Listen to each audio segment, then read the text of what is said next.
Okay, my name is Muhammad Zihni Daniel bin Muhammad Zahidi Azmi and my matrix number is 31368. Okay, so for the company's background, Genting Malaysia Berhad. Genting Malaysia Berhad is principally involved in the leisure and hospital industry, focusing on the operation of integrated resorts. Its main business activities include gaming operations, hotel, foods and beverage services, theme park, retail outlets, and entertainment attractions. The company operates major resort destinations such as Resort World Genting in Malaysia and several international properties across the other regions. Alright, so before we continue, I want to talk about the background of Datasonic Group Berhad. So, Datasonic Group Berhad is mainly engaged in the information about and communication technology industry, specializing in secure identification and technology solution. So, its core business include the development of smart card system and biometric identification and secure government document and ICT system integration.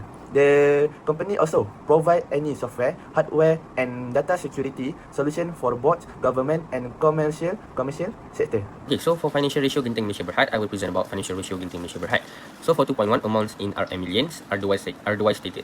Liquidity ratios. Okay, for the current ratio, formula is current assets divided by current liabilities. Okay, so for the 2025, I get the current assets from the statement of financial positions amount 4,863.2. And current liability is 4,722.7, and you will get equals to 1.0297. Okay, it will use the same method as 2024 and 2023. Okay, move on to the quick ratio. How do we so the formula is quick assets divided by current liability. Okay, so how do we get quick assets? Quick asset is current assets minus beginning inventory.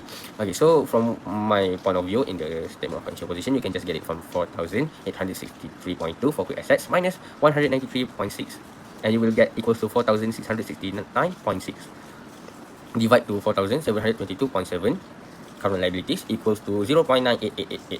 It will use the same method as 2024 and 2023. Okay, so for activity ratios, first total asset turnover, net sales divided by average total assets. Okay, so how do we get net sales? Net sales, you can just get it it's same amount as our revenue, and you can get it 11,884.3. So in order to get average total assets, 29,046.2. The formula is total assets plus ending total assets divided by 2, and you will get 29,046.2. Okay. So when we use the formula, we will get equals to 0.4092. It use the same method as 2024 and 2023. Okay, for account receivable turnover, net sales, just like I said, it's same as revenue, 11,184.3 divided by average trade receivables, 98.9. Okay, so how do I get average trade receivables? Average trade receivables, the formula is opening trade receivables plus ending trade receivables divided by 2, and you will get the 98.9. Okay, so this average trade receivable is not in the statement of financial position, but you must get it in the notes 28 from the financial reporting Genting Malaysia Berhad, and it same goes to 2024 and 2023. Profit margin on sales in net income divided by net sales, 670.7 divided by 11,884.3. Net sales, just like I said, is same as revenue. Net income is equals to net profit. So from the statement of financial position, I get it and use the formula, and I get it equals to 0.0564. It same goes to the method is same goes to 2024 and 2023. Return on common equity, net income minus preferred dividends, divided by average common shareholder equity. Okay, so how do I get preferred dividends? Preferred dividend is not in the statement of financial position from my observe, and I minus it with a 0. And the average common shareholder equity, how do I get? It does not include it in the statement of financial position, but it's included in the statement of change in equity. So the formula for average common shareholder equity, you can get beginning average common shareholder equity plus ending shareholder equity divided by 2, and you can get 11,777.4. And I use the same method for 2024 and 2023.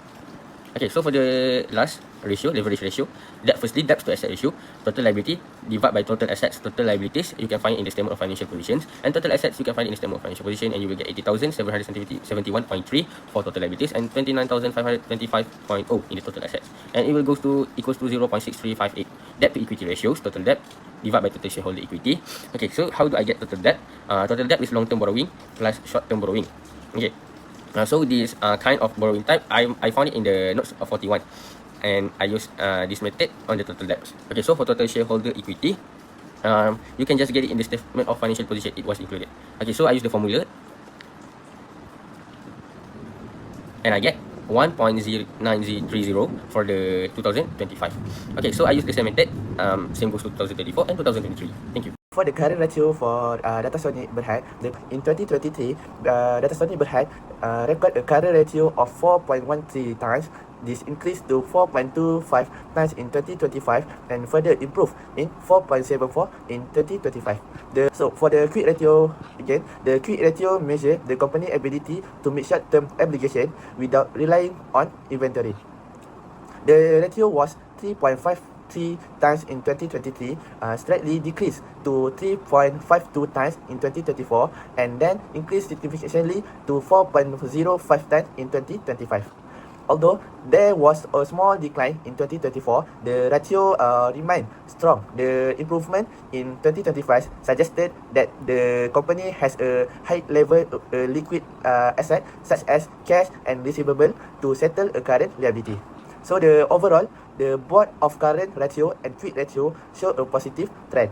Okay, for the activity ratios, so the ratio was 0.517 in 2023, increased slightly to 0.52 times in 2024, but declined to 0.47 in 2025.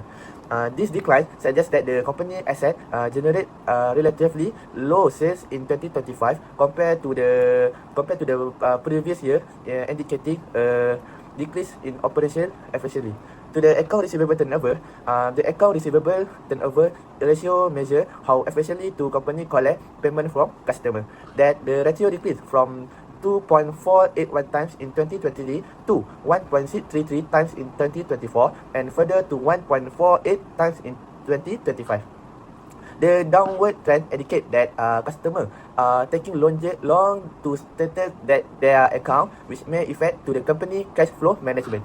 So the overall that the activity ratio suggests a decline in operational efficiency, particularly in asset utilization and receivable collection.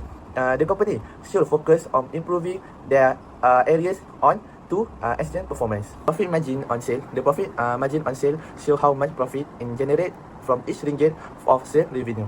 The profit margin increased from 0.1% in 2023 to 25% in 2024 and further improved 31% in 2025. This consistent increase indicate that Datasonic Berhad has become more effective in controlling costs and generating higher profit itself. The return on common equity, the return on common equity ratio measure the return earned by shareholder on their investment. The ratio improved from 14.3% in 2023 to 19.85% in 2024 and reached 18.9% in 2025. So this positive trend show that the company is utilizing shareholder equity more difficultly to generate profit. Overall, all profitability ratio show continued improvement. This reflect stronger financial performance and increasing profitability over the 3-year period. Okay, so for the debt to asset ratio, the debt to asset ratio measure the proportion of asset financed by debt. So the ratio decreased from 0.226 in 2023 to 0.216 in 2024 and further to 0.1194 in 2025. The decline indicate that the company is become less dependent on debt financing and has a stronger financial position. The debt to equity ratio measure the level of debt compared to the shareholder equity. The ratio decreased from 0.29 in 2023 to 0.28 in 2024 and then to 0.24 in 2025. This shows that Datasonic Berhad relies less on bond and funds and more on shareholder equity to finance in operation. Overall, the leverage ratio shows the positive downtrend. The company has reduced its financial risk by lowering its independence of. Assalamualaikum warahmatullahi wabarakatuh. My name is Muhammad Irfan bin Muhammad Ashraf and my metric number is 313536. For the first company, I will present the financial ratio analysis of Genting Malaysia Berhad from 2023 to 2025. Overall, Genting Malaysia Berhad shows a mixed financial performance. For liquidity, the current ratio decreased from 1.9638 to 1.0297, while the quick ratio decreased from 1.9068 to 0.9888. This shows the company ability to pay short-term liability become weaker over the years. For activity ratios, the total asset turnover increased from 0.3529 to to 0.4092, showing that the company became more efficient in using its asset to generate sales. However, account receivable turnover decreased from 134.3362 to 120.1648, meaning the collection of receivables become slightly slower. For profitability, the company improved in 2025. Profit margin increased from 3.54% to 5.64%, while return on common equity increased from 2.83% to 5.69%. This shows better profit and better return for shareholders. Lastly, for leverage, the debt to asset ratio increased from 58.74% to 63.58%, and the debt to equity ratio increased from 0.9524 to 1.0930. In conclusion, Genting Malaysia Berhad improved in profitability and asset efficiency, but its liquidity weak and debt level increased. For the second company, I will present the financial ratio analysis of Next G Berhad, formerly known as Datasonic Group Berhad, from 2023 to 2025. Overall, Next G Berhad shows a stronger financial performance. For liquidity, the current ratio increased from 4.13 to 4.74, while the quick ratio increased from 3.53 to 4.05. This shows the company has strong ability to pay its short-term liabilities. For activity ratios, the total asset turnover decreased from 0.517 to 0.47, showing slightly lower efficiency in using assets to generate sales. Account receivable turnover also decreased from 2.481 to 1.48, meaning the company collected receivable more slowly. For profitability, Next G Berhad performed well. Profit margin increased from 22.1% to 31%, while return in common equity increased from 14.3% to 18.9%. This shows that the company became more profitable and gave better returns to shareholders. Lastly, for leverage, the debt to asset ratio decreased from 22.6% to 19.4%, while the debt to equity ratio decreased from 0.29 to 0.24. In conclusion, Next G Berhad has strong liquidity, higher profitability, and lower debt dependency, but it should improve its assets usage and receivable collection. Based on the analysis, Genting Malaysia Berhad improved in profitability but had weaker liquidity and higher debt. Meanwhile, Next G Berhad shows a stronger overall financial position because it has better liquidity, higher profitability, and lower leverage. Today, this slide shows the liquidity boost of Genting Malaysia Berhad and Next G Berhad in 2025. For the credibility, Genting Malaysia recorded 1.03, while Next G Berhad recorded 4.74. For the quick royalty, Genting Malaysia recorded 0.99, while Next G Berhad recorded 4.05. This rest shows that Next G Berhad has a much stronger ability to pay its short-term liability.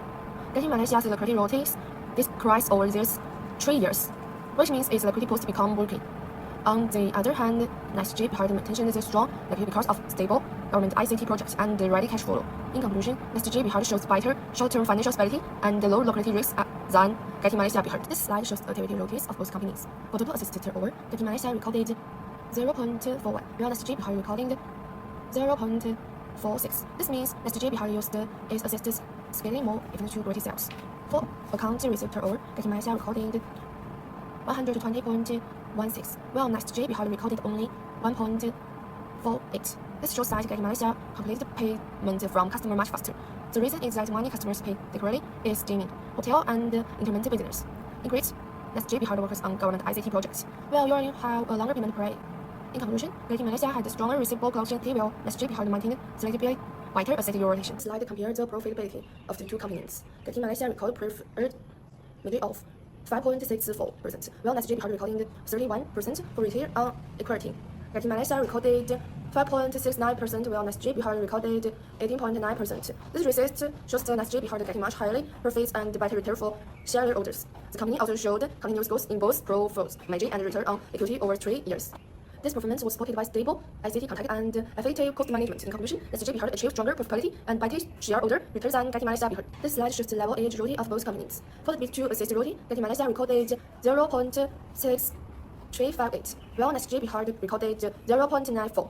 For the B2 equity, Genting Malaysia recorded 1.0930, while Next G Berhad recorded 0.2408. This risk indicates that Genting Malaysia relied more on debit financial. Its B2 equity was above 1, which means total debit was higher than blue chip equity. In contrast, Next G Berhad reduced its debit rating over the 3 years. This shows better financial management and lower financial risk.